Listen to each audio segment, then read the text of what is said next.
फिर मैं सुनील सर आपका स्वागत करता हूं एक नए वीडियो में। बच्चों आज मैं आपको बताता हूं कि आज हम लोग क्या पढ़ने वाले हैं। देखो बच्चों, आज हम लोग पढ़ेंगे क्लास 12 बायोलॉजी लेसन 1 जीवों में जनन पार्ट 1 ये वीडियो है और हम इसमें देखेंगे क्या क्या इस वीडियो में पढ़ने वाले हैं। पहले तो हम लोग पढ़ेंगे जनन क्या होते हैं, उसके बाद से जनन के प्रकार, उसके बाद से लैंगिक जनन अलैंगिक जनन के बारे में, उसके बाद से अलैंगिक जनन के प्रकार। जैसे बच्चों आप देखिए कितना पढ़ने वाले हैं हम लोग आज के वीडियो में। अलैंगिक जनन के प्रकार में पहला विखंडन, दूसरा द्विविखंडन, बहुविखंडन, खंडन, पुनर्जनन, मुकुलन और कायिक प्रवर्धन और बीजाणु का बनना। तो बच्चों इतने टॉपिक इस वीडियो में हम लोग पढ़ने वाले हैं। तो आइए आज की टॉपिक शुरू करते हैं। तो देखो बच्चों, आज हमारी शुरुआत होने वाली है जनन। आपसे कोई पूछे कि जनन क्या होता है तो आप क्या कहेंगे? देखिए बच्चों, कहेंगे कि अपने जैसे संतान उत्पन्न करने की प्रक्रिया को जनन कहते हैं।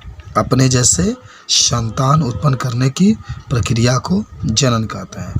जनन के द्वारा पृथ्वी पर जीव जाति की संख्या बनी रहती है। बात समझ रहे बच्चों? क्या कहा गया कि अपने जैसे संतान उत्पन्न करने की प्रक्रिया को जनन कहते हैं। जनन के द्वारा पृथ्वी पर जीव जाति की संख्या बनी रहती है। तो आप इसको भी बता सकते हैं बच्चों। तो चलो, जनन के बाद हम लोग अगले जो टॉपिक आ रहा है उसका नाम है जनन के प्रकार। देखो बच्चों, तो आप कहेंगे जनन 2 प्रकार के होते हैं। माने मुख्य रूप से जनन 2 प्रकार के होते हैं। एक होता है अलैंगिक जनन और एक होता है लैंगिक जनन। क्या होता है? एक अलैंगिक जनन और एक लैंगिक जनन।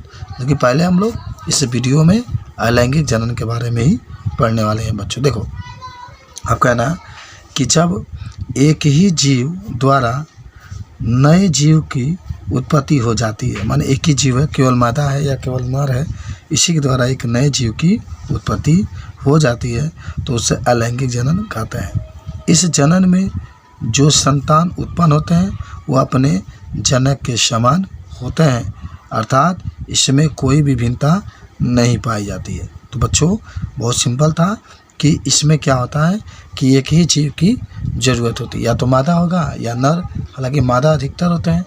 तो केवल एक ही जीव द्वारा एक नए जीव की उत्पत्ति हो जाती है तो उसे हम लोग अलैंगिक जनन कहते हैं। देखो बच्चों, ये भी कह सकते हैं कि अलैंगिक जनन में जो जीव उत्पन्न होता है उसमें कोई अंतर नहीं होता, बिल्कुल अपने जनक, अपने जो माता पिता है उसके समान ही वह जीव होता है, सेम वैसे ही होता है।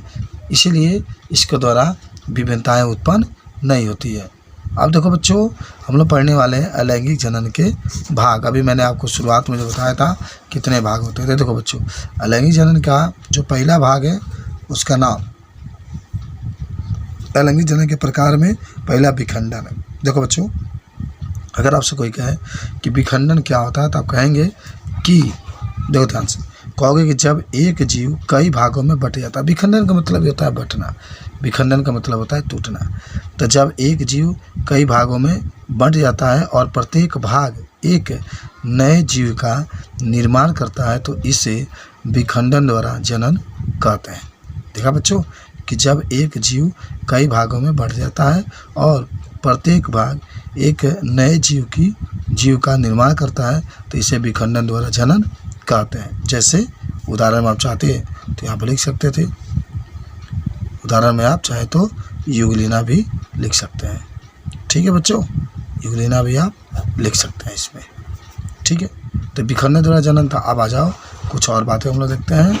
आपसे कोई कहा कि द्विविखंडन द्वारा जनन कैसे होता है बच्चों, तो क्या कहेंगे? देखिए ध्यान से, कहेंगे कि देखो, द्विविखंडन का मतलब ही होता है कि 2 भागों में बांटना। कि जब अनुकूलन या अनुकूल परिस्थितियां आने पर एक जनक कोशिका 2 भागों में बट जाती है और दोनों भाग एक नई संतति कोशिका में बदल जाती है तो इसे द्विविखंडन कहते हैं। देखो बच्चा, आपने क्या कहा कि जो कोई जीव है वह जीव 2 भागों में बट जाता है और बटने के बाद जब अनुकूल परिस्थिति आती है तो फिर वह जीव 2 नए जीव का निर्माण करता है तो इसे हम लोग द्विविखंडन द्वारा जनन कहते हैं। तो इस तरीके से आप द्विविखंडन द्वारा जनन के बारे में बता सकते हैं बच्चों। और आप उदाहरण में पैरामीशियम लिख सकते हैं।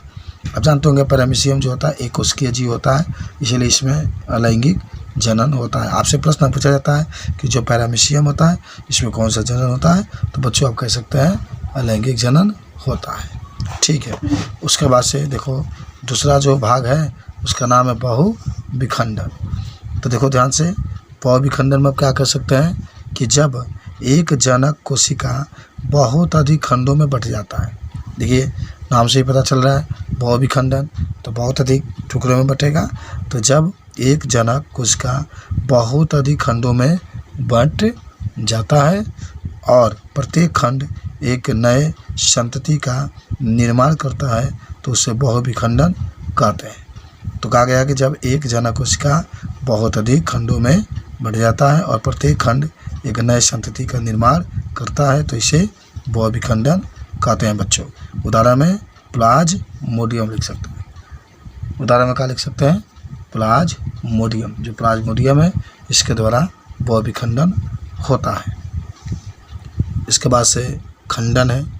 तो खंडन द्वारा जनन कैसे होता है, देखो जब कोई जीव परिपक्व होने पर दो या दो से अधिक टुकड़ों में बंट जाता है, इसके बाद प्रत्येक टुकड़ा एक नए जीव के रूप में विकसित होता है तो इसे खंडन द्वारा जनन कहते हैं। क्या कहा गया बच्चा, कहा गया कि जब कोई जीव परिपक्व होने पर दो या दो से अधिक टुकड़ों में बंट जाता है, इसके बाद प्रत्येक टुकड़ा एक नए जीव के रूप में विकसित हो जाता है तो इसे खंडन द्वारा जनन कहते हैं। तो देखो बच्चों, आप एस्पाइरोगाइरा लिख सकते हैं। जो एस्पाइरोगाइरा होता है इसमें जो होता है जनन विखंडन द्वारा होता है। तो खंडन में आप देख ही रहे हैं कि जब कोई जीव परिपक्व होने पर दो या दो से अधिक टुकड़ों में बंट जाता है, इसके बाद प्रत्येक टुकड़ा एक नए जीव के रूप में विकसित होता है तो इसे खंडन द्वारा जनन कहते हैं। अच्छा जो बच्चों, अब आते हैं हम लोग पुनर्जनन। देखो ये भी टॉपिक आपसे बार बार पूछा जाता है कि पुनर्जनन क्या होता है।